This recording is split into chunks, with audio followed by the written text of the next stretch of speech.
কিন্তু নববর্ষের প্রাক্কালেও এই বাংলা খানিকটা হলে উত্তপ্ত, এবং সেই উত্তপ্ত হওয়ার পরেই বেশ কিছু পদক্ষেপও করেছে প্রশাসন। দফায় দফায় গ্রেপ্তার, রুট মার্চ এবং গোয়েন্দা নজরদারিতে ধীরে ধীরে স্বাভাবিক হচ্ছে মুর্শিদাবাদ। শুধু মুর্শিদাবাদ নয়, যেখানে যেখানে অশান্তি ছড়িয়েছিল ভাঙড় সহ সব জায়গাতেই সক্রিয় ভূমিকা নিচ্ছে প্রশাসন। দায়িত্ব জ্ঞান ও দ্রুত সিদ্ধান্তে অশান্তির ছায়া কাটিয়ে ফিরছে স্বস্তি। আর সেই তৎপরতার নেতৃত্বেই রাজ্যের বার্তা, আইন শৃঙ্খলা নিয়ে কোনো আপোষ নয়। অশান্ত পরিস্থিতি সরেজমিনে খতিয়ে দেখতে মুর্শিদাবাদে আসছে জাতীয় মানবাধিকার কমিশনের একটি প্রতিনিধি দল। 3 সপ্তাহের মধ্যে রিপোর্ট জমা দিতে হবে প্রতিনিধি দলকে।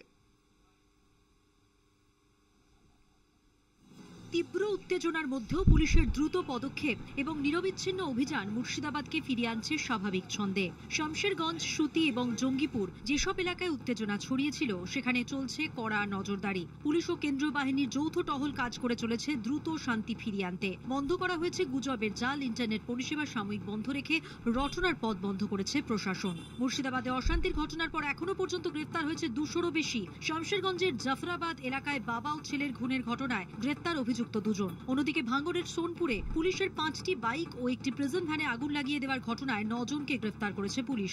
রাজ্য সরকারের তরফে স্পষ্ট বার্তা, আইন হাতে তুলে নেওয়ার কোনো অধিকার কারণ নেই। শান্তি বিঘ্নিত হলে কড়া পদক্ষেপ অনিবার্য।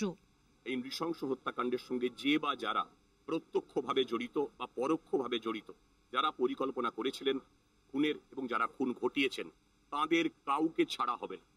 আমরা প্রত্যেককে ধরব, প্রত্যেককে অ্যারেস্ট করব, দ্রুত তদন্ত শেষ করব এবং যত দ্রুত সম্ভব তাদের শাস্তি আমরা সুনিশ্চিত করব।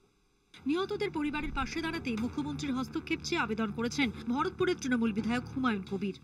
মুখ্যমন্ত্রীর কাছে আমি আবেদন করব, উনি আসুন না আসুন পরের কথা, উনি আসলে নিশ্চয়ই আসবেন, কিন্তু উনি যাতে এই যে 3 জন ব্যক্তি মারা গিয়েছে, একটা ইজাজ আহমেদ বোধহয় আর একজন বাবা ছেলে, একটা 17 বছর বয়স্ক হিন্দু পরিবারের একজন লোক এবং তার ছেলে চন্দন দাস, এনাদের যাতে আর্থিকভাবে মুখ্যমন্ত্রী ক্ষতিপূরণ দেন বা তাদের কম্পেনসেশন দেন, এটা আমি মুখ্যমন্ত্রীর কাছে তাদের পরিবারের জন্য আমি আবেদন করছি।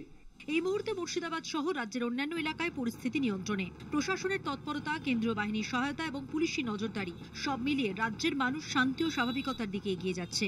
রাজ্য প্রশাসন একেবারে সক্রিয়, কঠোর এবং সহিংসতার বিরুদ্ধে একতাবদ্ধ। কলকাতা টিভি।